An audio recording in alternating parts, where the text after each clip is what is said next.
Welcome to Tips for Keeping Kids Safe Online, Recognizing and Preventing Sexual Exploitation of Children Online. I'm Melinda Sampson, the Community Outreach Coordinator for NC Stop Human Trafficking. I'm happy to have you here this evening.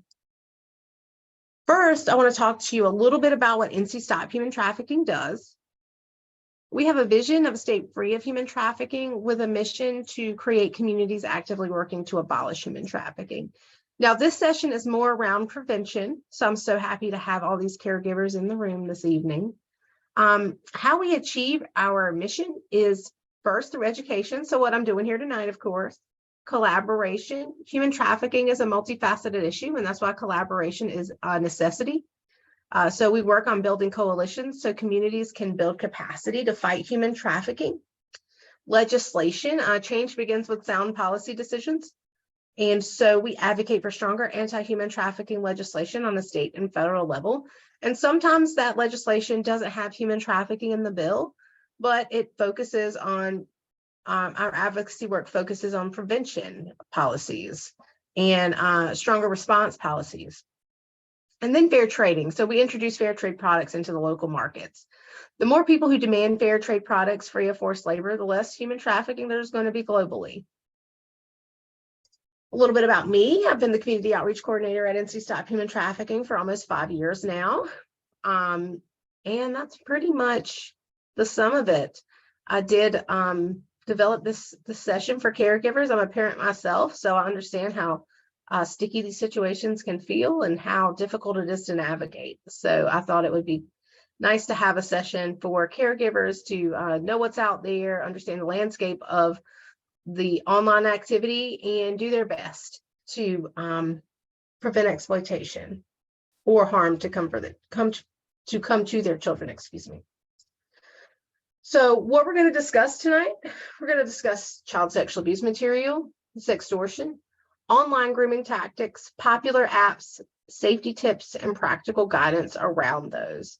And just keep in mind, this practical guidance is really going to hinge on how well you know your child that you're caring for and how open the communication line is. And I'll get into that a little bit later, but this practical guidance, there are a lot of things that you can implement no matter what. So let's go ahead and get started. First of all, we want to talk about what's going on now. And the current numbers show that the North Carolina Internet Crimes Against Children Task Force is seeing an increase in internet crimes against children, or TIPs, of course. And that is actually common for ICACs, or Internet Crimes Against Children Task Forces. Just so you know, the more people that go online, the more likely there's going to be internet crimes against children. But I do want to give you the numbers. In 2019, it was 4,930 tips. And in 2020, we have 19,565 tips going to the North Carolina Internet Crimes Against Children Task Force. That is a big number jump. I understand that. But that's why I'm also glad you're here. Investigations, again, these numbers are kind of up and down. In 2019, they reported 1,358 investigations. And in 2022, 3,708. And again, that's a lot of investigations, but I always like to talk about positivity here, and at least it's getting investigated. At least the ICAC team is looking into these things. And then we have arrests. From the North Carolina Internet Crimes Against Children Task Force. I know there are some people in the room that are not from North Carolina, so this information might not be valuable to you, but you should definitely check on your state's ICAC team to see what their numbers look like. In 2019, there were 177 arrests, and in 2022, the most recent number, there's 244. That jump in 2020 could be contributed to a lot of children going online to go to school, really. So according to the National Center on Missing and Exploited Children, the analysis of online enticement reports, so The agency that responds to a lot of tips is NCMEC, or the National Center of Missing and Exploited Children, and they saw a 97.5% increase from 2019 and 2020. In 2020, the FBI released a statement letting parents and caregivers know that the increased online activity may lead to more grooming and recruitment online by predators. But we'll get into that in a moment. I just do want to give you the numbers right now. This happened in North Carolina specifically. It's not really news now. This came out in 2021. But in this case, the perpetrator died of a self-inflicted gunshot wound after a standoff with police. But what happened was he took a 14-year-old girl from Davidson County, North Carolina, after he had groomed her online. So it was reported that she had used a school-based device to contact ICE. She was recovered and returned to her home after a police standoff in Arkansas that resulted in ICE's death and injuring an Arkansas State police officer. That happened in February 2021. This also happened in February 2021. It's also in North Carolina. Christopher Bowles was arrested. He groomed a 14-year-old girl living in a group home in Lexington, North Carolina. She was found in a motel in Aberdeen. And she had used a school-issued laptop to communicate with the predator again. Again, you'll see a theme of they had been in communication before, because many predators groom victims online. But we'll talk about grooming tactics shortly. I don't want to jump the gun. So let's get a basic understanding of what we're kind of talking about. First of all, I just want to lay out that kids are going to use social media apps. And they're also going to be using gaming apps. This is the common, we just have to accept that this is how young people are communicating now. As things shift into a more digital world, this is common. So if we can get on the same page about understanding that kids are using these apps to begin with and using gaming apps to communicate with strangers, then we're one step closer to protecting them, right? If you have any questions, please put it in the Q&A, okay? That is why understanding the common themes around, or the common practices of how kids communicate now, that's why having an open line of communication is so important. I want to establish that the possibility of children not using some form of social media or gaming app to communicate is slim to none. So according to a 2018 poll done by Pew Research, 95% of teens say they have a smartphone, and 45% of teens say they're online on a near constant basis. And this information is very important to really understand the nature of things, right? In the same research, they viewed social media use differently, of course. 31% said it had positive effects. 40% of those kids said they were connecting with their friends and family, and it was easier to find news that they could connect, and they can connect to other people with the same interests. 45% of teens say they didn't feel one way or the other about it, and 24% reported negative feelings about it, connecting it to bullying, rumor spreading. Sextortion may play a role in that, peer pressure, and they also said it harms in-person relationships and causes mental health issues. I tell you all those percentages and those numbers to really highlight the spectrum of how young people feel about social media, but also to highlight that they're still using it. 84% of teens in the same study reported using gaming consoles at home as well. So that's why this open line of communication is so important. It's going to help you understand not only what apps they're using and how much time they're spending chatting and gaming, but it will also allow you to support them when something goes wrong, like bullying or sextortion.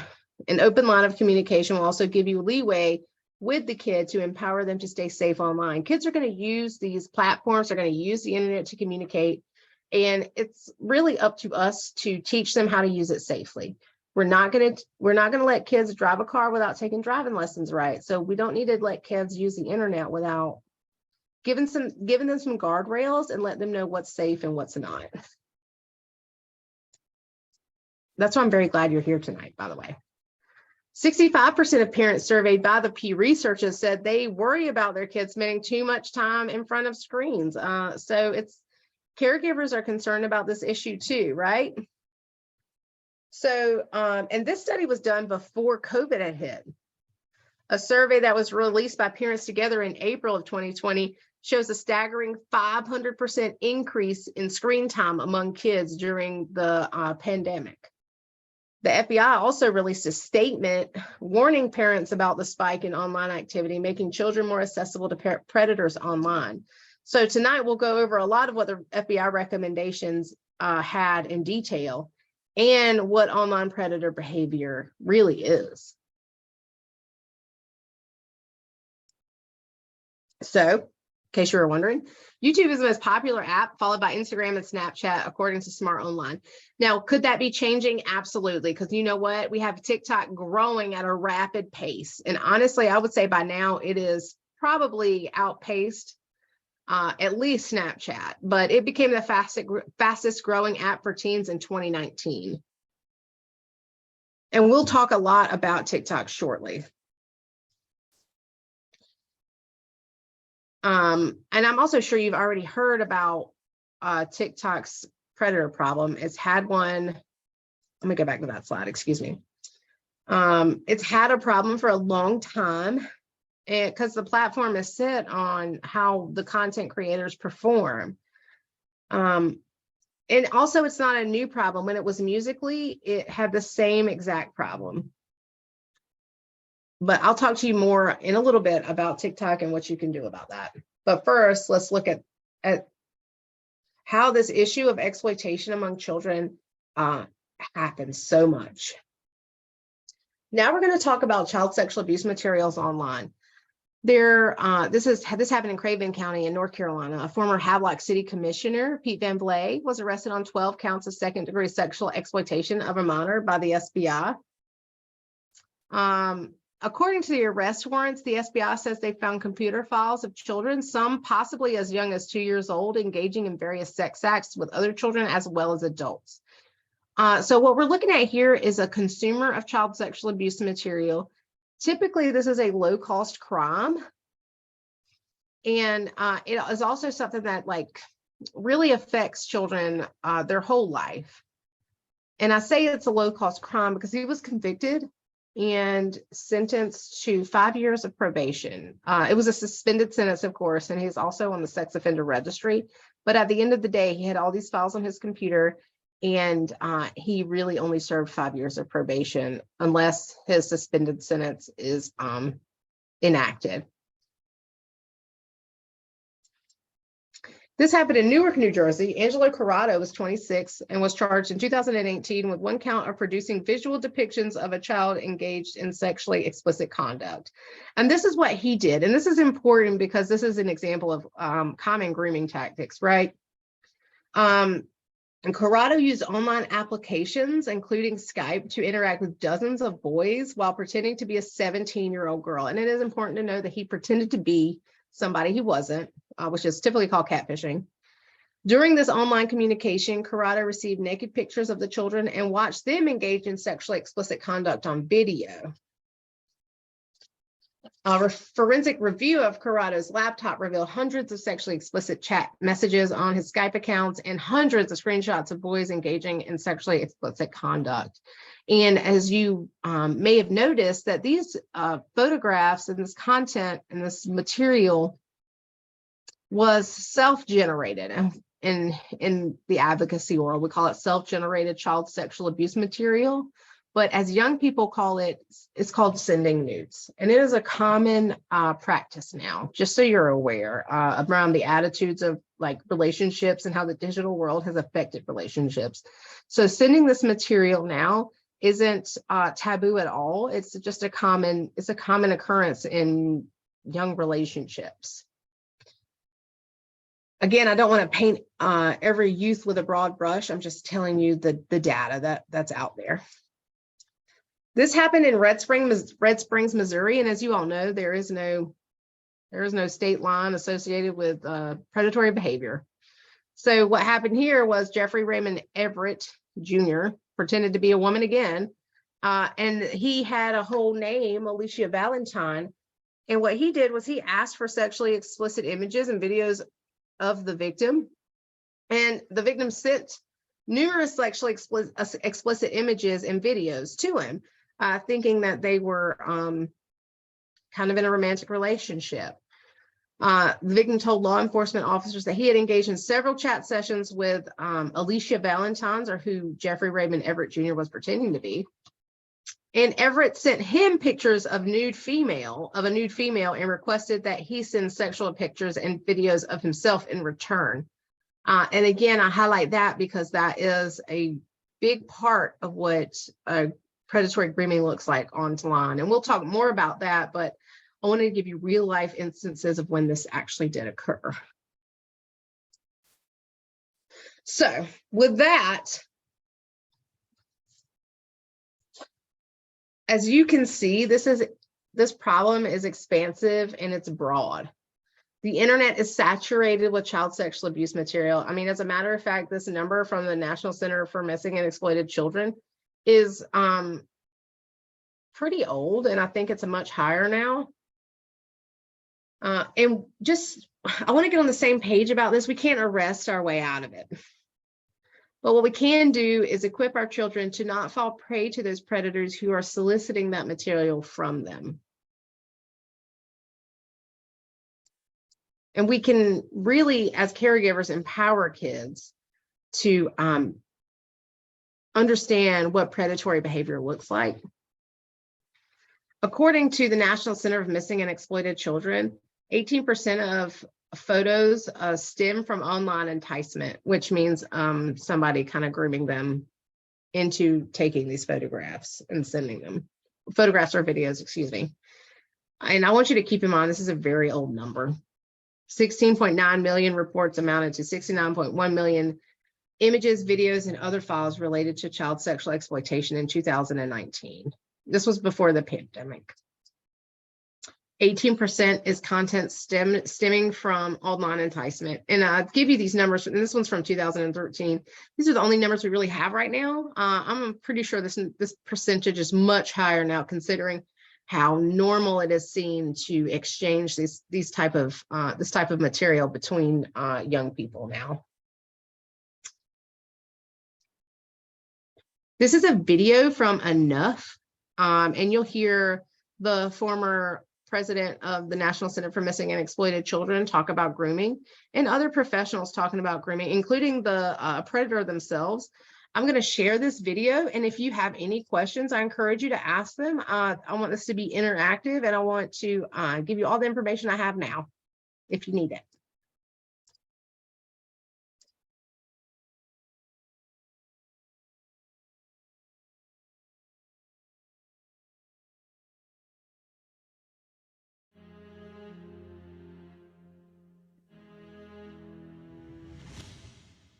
I was convicted of possession of child pornography and forcible sodomy, and was given a sentence of 45 years. I don't think there's anything that could have been done to stop me from getting online. There's definitely research to indicate that child pornography fuels the desire and fuels the fire in someone who is interested sexually in children to go ahead and act on that. I didn't, use any pornography for myself until I got the internet.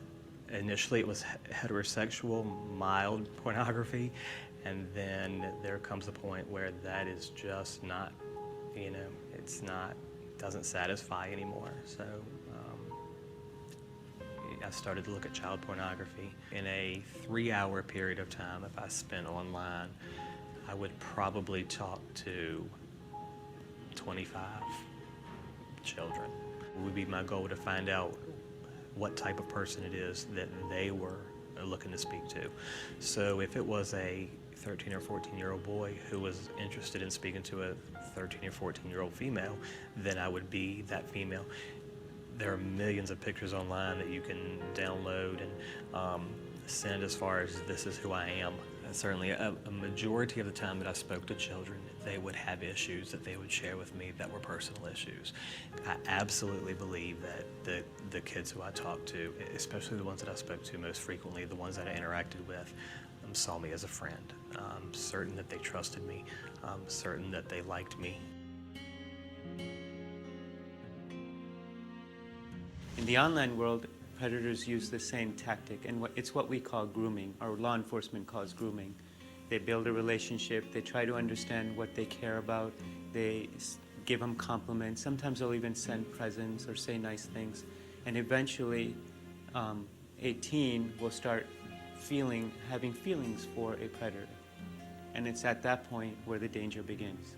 The grooming behavior that we have seen can take months, or it can take a very short amount of time depending on the offender.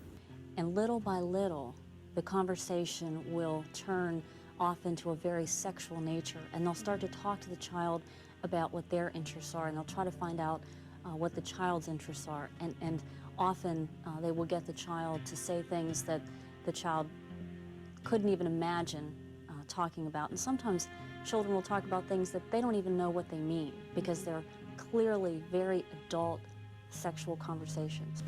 They are inundated with sexual images and sexual conversation that allow them to very freely participate in those types of conversations and activities.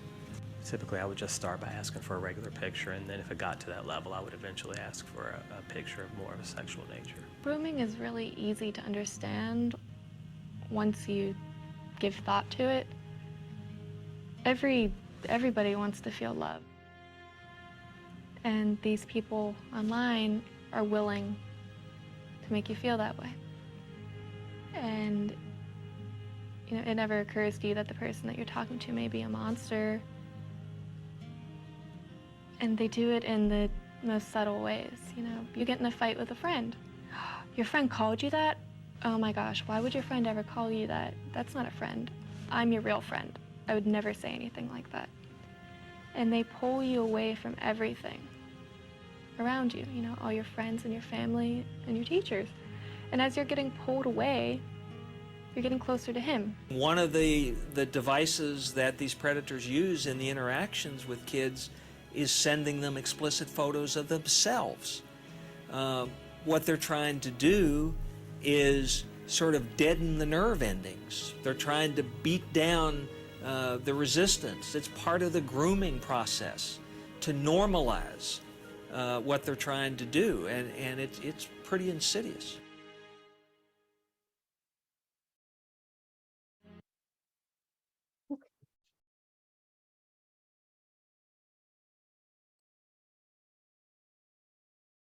So that was just a little bit about the grooming process from a predator and advocacy group. So you kind of get an idea, because when we go into how predators groom, I want you to kind of really have a basic understanding.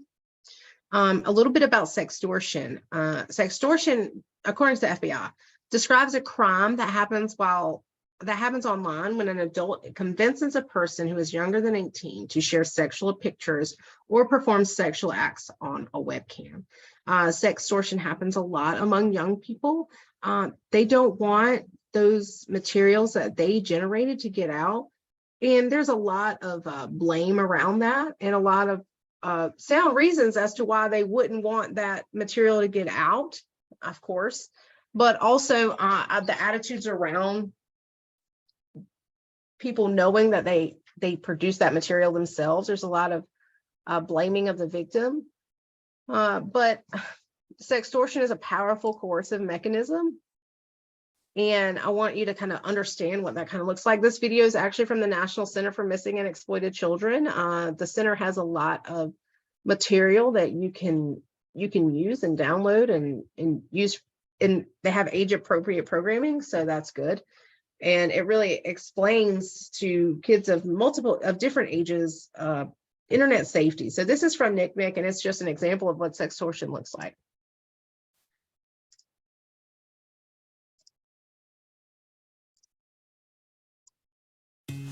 Hey Zach, it's me. I can't stop thinking about you. I know you've been waiting for this for a while. I wanted to give you something special.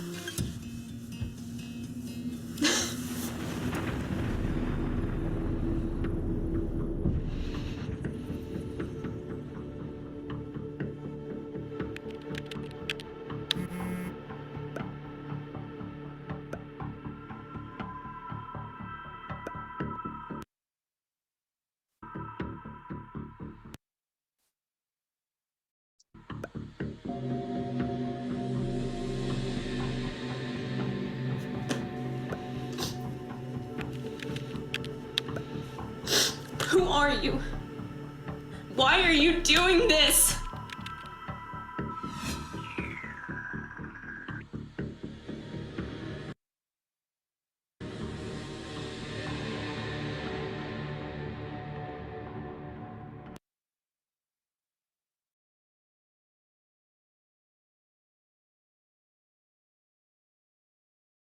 So that was just illustration or a video about sextortion. Sextortion can definitely mirror how people are able to sex traffic a child through the grooming and the recruitment online. And that's why NC Stop Human Trafficking has an interest in keeping kids safe online, right? Not every situation of online predatory behavior will become sex trafficking, but in some cases it does. And that's why we are here to not only prevent kids falling prey to predators, but also sex trafficking. So a little bit about what child sex trafficking is, right? Is any child under the age of 18 performing a commercial sex act of any kind is a victim of child sex trafficking, right? So that includes exchanging child sexual abuse images, purchasing sex from a child, and an adult compelling a child to perform a commercial sex act for profit. If you have any questions about this definition, I encourage you to put it in the Q&A box, okay? I'm happy to answer any questions you have live. And how do predators do this? And I'm going to use the term predators, not traffickers, because not all cases, and not all cases aren't getting something of value. It's not all commercial sex. Sometimes the end game for the predator is their own sexual gratification, right? So that would be child sexual abuse. And I just want to be clear with my language. I'm talking about predators in general, but under that would be traffickers as well. So online grooming tactics. So what they'll do first is seek posts that reflect feelings of isolation, loneliness, conflict with caregivers, trauma, financial insecurity, and instability. So we've already established that young people go to social media to communicate with their friends, express how they feel. This is the nature of communication now. And sometimes they'll share stuff that say they don't feel understood and that they do feel alone. And predators, when they see posts like that, they will find that vulnerability and exploit that. They use those feelings or issues to begin developing a relationship with the potential victim. So they'll see that post and say, well, tell me more about what's going on. If that child is saying they're lonely, they're going to try to fill that gap, right? And once that relationship is created, the predators then attempt to lure the child away from home to meet in person, or compel them to send, persuade them to send sexually explicit images. And their end game is sometimes different, and I'll talk about that in a little bit. Sometimes in these presentations, I do jump ahead, so I'm trying to stay in line. So what do predators say online and why then? What are some indicators of this person is a predator, right? Sometimes they'll say, and this isn't for every exchange online, I want to be very clear about that, but this is what predators commonly do to hide a conversation, right? Let's talk on the phone, let's private chat, let's video call. So, and again, they want to hide the conversation from public view to allow for them to say whatever they wish and really develop that rapport with the child. Predators may say, I can tell you're upset, let's talk about it. And that's an attempt to gain trust from the child.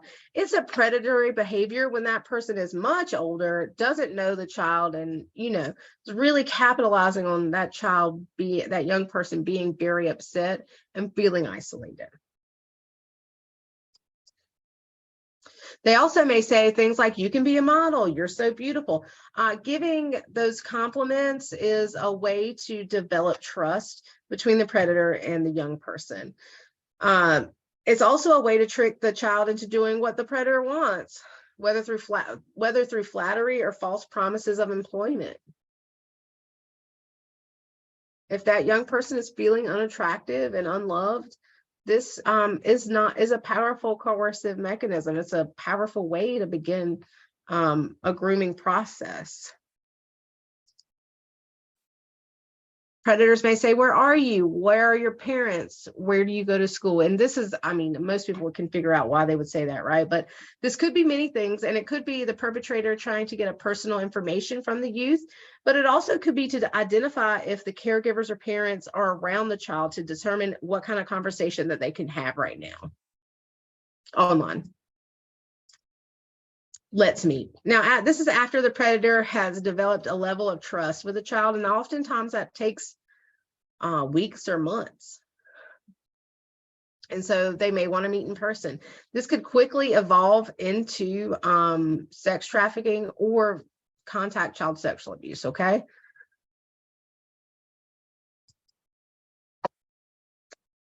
So sending sexually explicit photos, predators do that often. According to the National Center of Missing and Exploited Children, this is a common grooming tactic.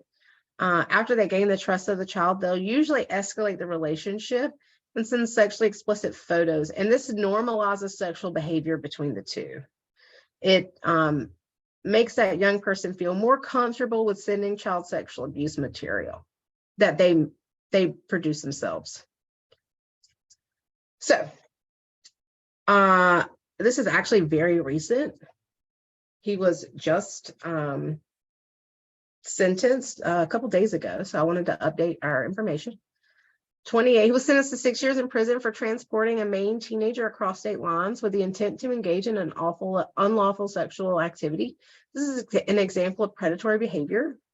He contacted that 16-year-old girl on Instagram and TikTok and began a months-long interaction with her online. Okay, so this is a predator's behavior, a long game kind of grooming.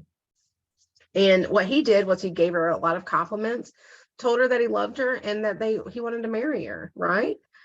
And he also sent graphic images of himself. He was also a registered sex offender following a 2017 conviction in New York for sexually abusing a 10-year-old girl.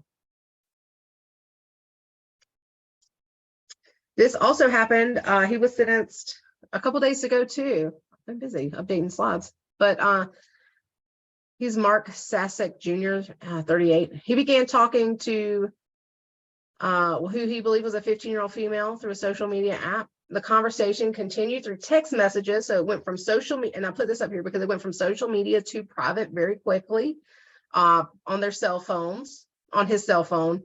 And he asked to meet this, who he believed was a 15-year-old girl in person, drove from his home in Pennsylvania to West Virginia in October of 2022, where law enforcement arrested him. So it was basically kind of a scene. But this is an example of how it happens.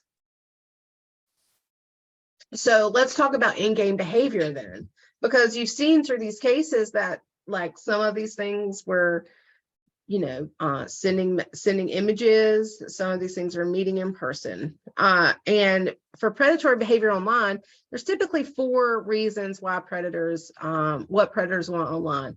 One is to obtain photos or material of children, to share photos or to share photos of their own, so exhibitionism, or to get photos for their own gratification, right?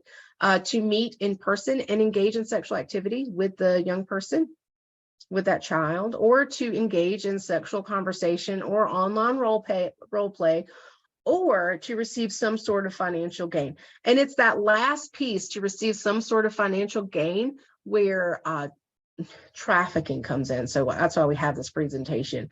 That 4th point is they meet the child they had been grooming, or convince that child to meet them in person for a relationship or a job opportunity, right? And then they exploit them through commercial sex to get money, right? Or something of value.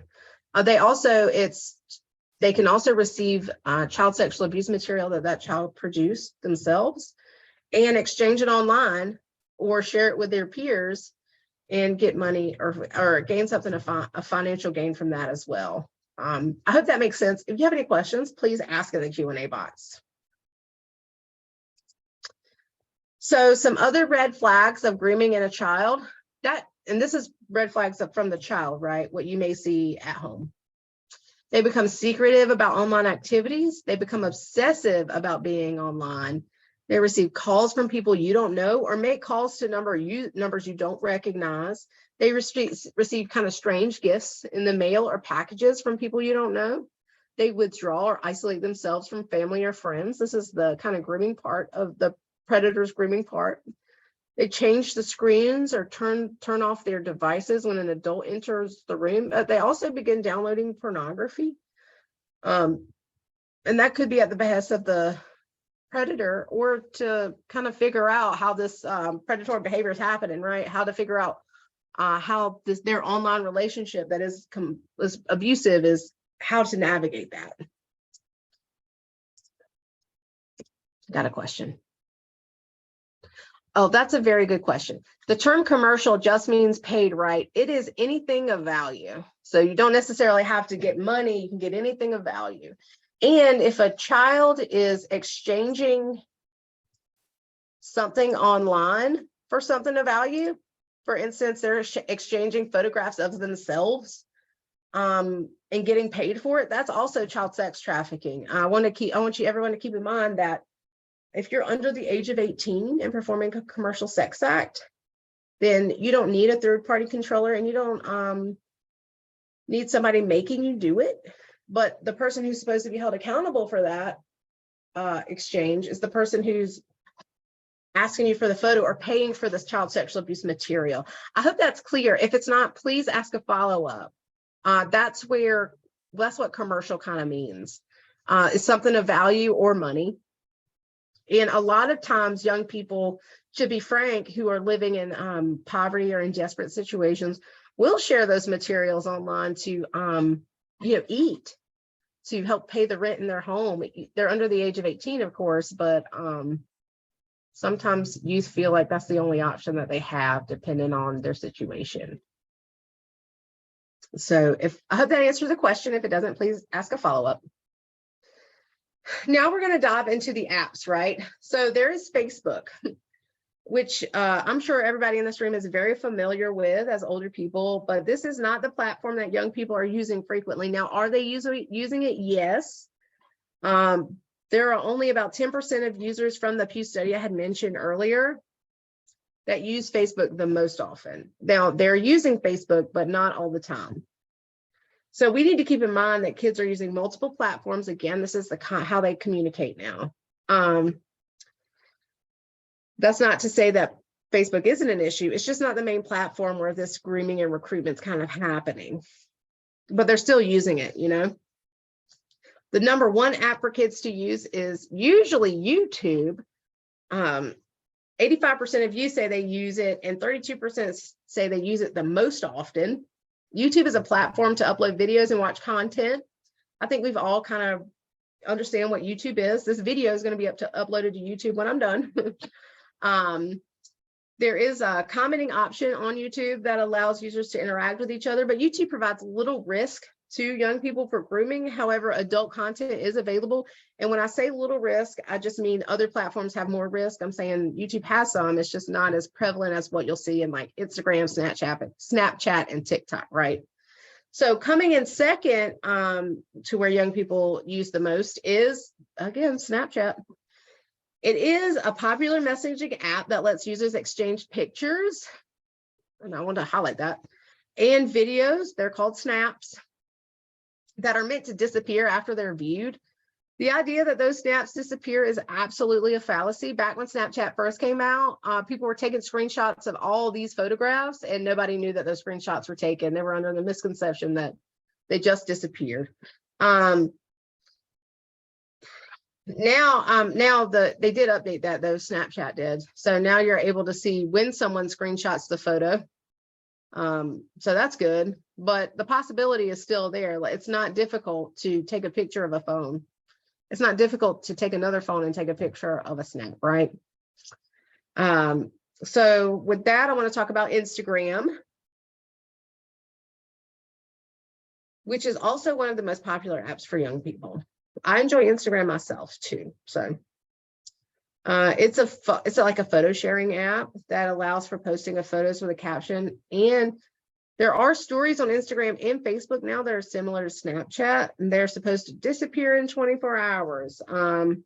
Instagram, Facebook, and Snapchat all have direct messaging capability, and that's where the grooming truly begins, just so you know. It typically doesn't happen out in that public, commenting area.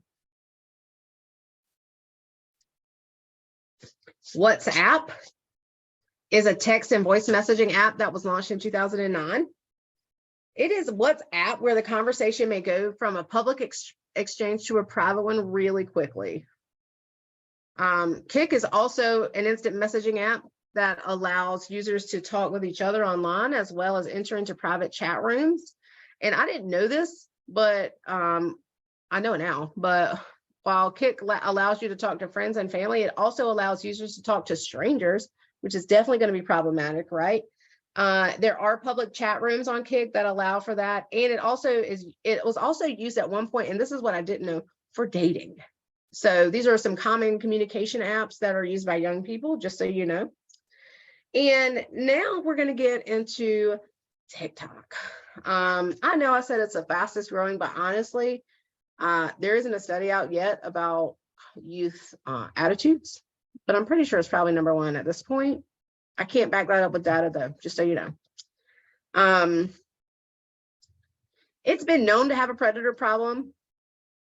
It's it makes sense, right? It's a platform that's based on, how a content creator is performing, whether it's singing, doing a stitch, and predators use flattery and compliments as a way to get in those kids' lives on TikTok. That's it's an easy way for a predator to come in. Much like kids with YouTube channels, kids with TikTok channels are trying to gain followers. The more followers, the more popular they are, right? Which is and those follower accounts, whether it be TikTok, Snapchat, Instagram, that's their social currency. And it's really important to understand that this is important to young people. And once you understand what's important to them, you can really navigate these waters a little better, right? So TikTok users are always content creators, kids with TikTok profiles are always trying to get more followers. Though predators use the same tactics on TikTok as other platforms, the comments on TikTok center around celebrating talents. It centers around complimenting. It really kind of centers around that idea of building somebody up. Now, sometimes TikTok can be a little brutal too. So just so you know, bullying is out there as well. There is also the For You feature on TikTok that kind of cherry picks the videos predators can see. So the For You part of TikTok curates what the user's gonna see. And if there's a predator out there that's viewing a lot of kids content, then that For You feature is gonna pull up with a lot of kid content, right? And it curates a whole list of possible victims. On the upside, parents can turn off the For You feature. So that person, that child who has that profile doesn't pop up on anybody's For You page. I hope that makes sense. There are also several ways parents can help protect their kids as they use TikTok. And I say that because, let's be honest, a lot of kids are going to use TikTok whether you tell them not to or not. There are apps that hide other apps on their phones. Just so you know, if there are two calculators on your kid's phone, that doesn't make any sense. One of those calculators are hiding things, okay?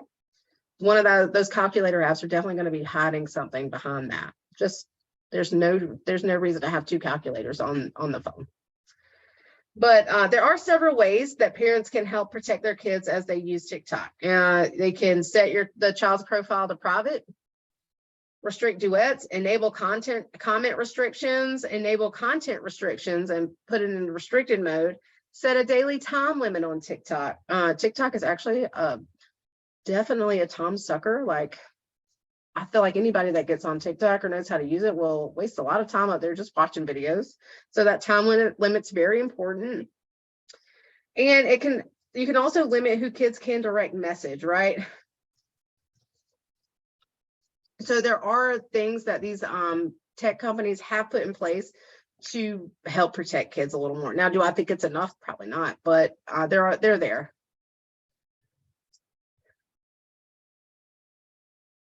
That is a good question. What are the names of the apps that hide other apps besides the second calculator? I'll answer that question in a follow-up. I don't know off the top of my head, but I know they are there. What? Give me 1 second. I had a whole list. I'm so sorry. I did not come prepared for to answer that question, but I'll have that in the follow-up question. Thank you for that wonderful question. But I know there is the calculator app that's the most popular, but I'll find out the other ones and put that in the follow-up. So knowing the apps though can really help caregivers safeguard their kids. If you don't know what the kids are using or how to use them yourself, then you're going to have a lot of problems seeing what they're doing online, right? And monitoring their behavior. So that is why we want to swing back around to having an open line of communication too. So I'm going to pause right here and ask again if there are any questions. We did just have one, but if you have any questions about those apps, please ask. If I don't have the answer, I'm going to have it in the follow-up email that we'll send out in about a week. But if there are no questions, we'll say talking to your kids about their apps, what they're doing online and their online relationships are really important. To get accurate information and more information, you'll have to do this without judgment. And this without judgment part is so important. Children are less likely to disclose information that's important if they feel like you will be displeased. I've got a second grader. My little girl's 7 years old. And if she thinks I'll be displeased, she will not tell me what's going on, right? So I work very hard to talk to her without any judgment at all. And you want to ask those questions that kind of lead to the truth, that have no judgment at all. Just, getting to know you questions, get to know how your day is going questions. Tell me more about that app. I really want to know. And young people are really likely to help you if you just ask in that kind of way, right? You want to approach online safety with an open mind. So if the child has become a victim of sextortion, they'll feel comfortable enough to disclose that information to you and any red flag behavior that other users are doing, okay? At the end of the day, the greatest protective factor is having a child being the safe person that child can go to for help. You also want to empower your children to recognize unhealthy exchanges and activities online. And this one's going to be super hard because, again, those friend counts or those follower counts are social currency in young people's lives now. But we need to start normalizing unfriending and reporting I don't want to say bad behavior, but unhealthy exchanges. And normalize discussions around unhealthy relationships and maintaining boundaries. In March, I'll be leading another caregiver empowerment session called Talking to Kids About Boundaries, Consent, and Pornography. And that session will really kind of drive home how to have those conversations in age-appropriate ways. You also want to let kids know about these unhealthy exchanges and activities if we're talking about bullying or sexual solicitation, and they can also be bystanders among their peers. Once they know that unhealthy exchanges and activities are online or happening to their friends, they're more likely to say something to help out their friend, right? And also, if you're trying to get get the point across to your young person and they're kind of not hearing you or not listening very well about it, you can always say, I'm doing this so you can help your friends. If you see your friend, this happening to your friends, this is what you can do. And things like that. Young people are more likely to listen if it's going to protect their peers. I hope that made sense. If it didn't, please ask for clarity in the Q&A, okay? You also want to set aside time in the day where screens and phone use is prohibited. And this is going to include you as well as a caregiver. I know that one's going to be tough. But set aside a time where there are no screens and no phones and just talk with each other. Don't allow phones to be in the child's bedroom overnight. If they have a centralized charging station where everybody charges their devices, it's like that in the middle of the night communication that's very problematic. Nobody knows what's going on. Nobody's in that child's room. Everyone's asleep. So if you keep the devices where you can monitor them and as they charge, that's a great idea. You also want to know all your child's passwords to their apps. Okay. In an ideal world, yes, I want you to know that. And if you have an open line of communication with your child and they're okay with it, that's okay too. But I also live in reality, and I understand that sometimes these kids will change their passwords to their apps, right? You probably need to understand that and just do your best with this. These are strategies and tips. It's all going to depend on the relationship with the child and how many boundaries there are in between you and the child, right? Because we also want to respect privacy and stuff too, but not so much as to not protect them. I hope that makes sense, right? If it doesn't, please ask for clarity in the Q&As. Already, as I mentioned, having a centralized place to where devices are charged. You also want to know your child's apps and how to use them yourself. So maybe it depends really on the relationship that you have with that child, but also if you have the open line of communication, children are more likely to tell you what kind of app, or young people are more likely to tell you what kind of apps they're using and what they like. So having that open line of communication is going to go a long way with understanding the apps that they're using, but you also want to know how to use them yourself. And I'm going to say a good relationship builder, a good communication builder is asking them to help you understand how these apps work, because they know how these apps work way better than we really could. You also want to monitor your child's online exchanges. To be abundantly clear, some young people have 2 profiles on social media accounts, ones that their family sees and one that their friends see. But I would just say do your best with that, okay? Not all children have 2 profiles. I'm saying some do. You want to change the privacy settings on their apps to private. Again, I'm going to say do your best. I understand that a lot of young people will just change it right back. But if you explain to them that you're doing this to protect them and make sure that they are safe, that might help with them keeping it, with the privacy settings being kept that way. And you also want to practice what you preach. And this is going to be one of the more difficult things caregivers can do. Go by the rules on screen time and limit your own use. Show the young person that it's so important to you that you're doing it yourself. And that goes a long way when that relationship development and that open line of communication, where you do exactly how you ask your young people to do, okay? And then you also want to address boundaries with children. And if you're wondering about boundaries, boundaries are essentially, and this is from Stephanie Dowd, a clinical psychologist with the Child Mind Institute. And she said, boundaries are essentially about understanding and respecting our own needs and being respectful and understanding of the needs of others.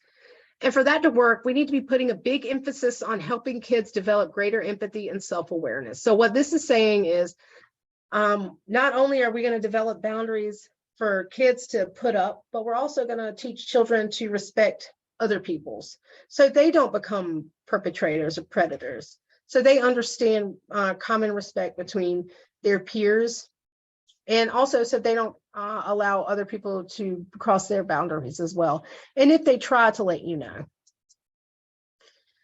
Boundaries are our relationship ground rules, our claim to privacy, and establishing what makes us comfortable and uncomfortable. So when you talk to young people about boundaries, especially online boundaries, you need to respect them yourself, right? When you show children, young people, that the boundaries are important, their boundaries are important to you, then that will be translated into their everyday life, where you have shown them that their boundaries are important. That means to them their boundaries are important everywhere else. Again, have an open line of communication when you're talking about boundaries. Talk to younger children in a body positive way. And these boundary tips translate to online behavior. That's why it's in this presentation. Make sure you're using anatomically correct words when you're talking about body parts. You can use anatomically correct words, or you can use private parts or whatever, or what's covered with a bathing suit. This is for young children, of course, because young kids are getting online too. You want them to know what predatory behavior looks like and what other people out there are asking them for. Begin talking about the body through the lens of health and wellness. This is a great way to address bodily autonomy and boundaries and establish what's safe touch and communication and what is not okay.